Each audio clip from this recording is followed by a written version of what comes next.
In the heart of the Balkans, where rivers flow with blood, and the rocks remember every warrior's step, a horse was born. But not just any horse. This was Šarac, a horse who drank wine, understood human speech, and carried the last hero on his back. Some horses are more than just horses. They say Šarac was such a horse. A horse, neither human nor divine. There, where wild winds weave their paths, Marko saw Šarac for the first time. He stood on top of a cliff, looking off into the distance, waiting for his hero. They say he wasn't a horse of flesh and blood, but of some ancient power, the kind that never dies, but waits for its time.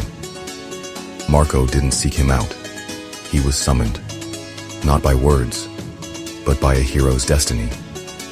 They say they met where the sky touches the earth, where night lasts longer than anywhere else, where people don't go unless chased by their sorrows. A breath was heard, then a step, not human, not animal. Šarac before him, neither horse, nor beast, nor creature of this world. A fairy rode in his saddle, a fiery dragon in his mane, and a precious stone shone on his forehead. They say he was a gift from the gods, or a curse. They say he belonged to a time when people understood the language of lightning, when they rode the sky in their dreams. But what they never said is what those who saw him felt. He wasn't guided by reins. He wasn't driven by spurs.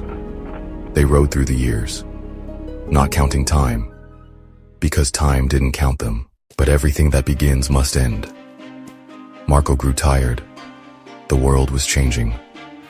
The hero's song fell silent, and then he knew.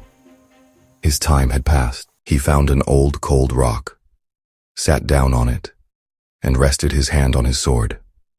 Šarac stood beside him, silent and motionless. When people came, they found only the sword and the stone.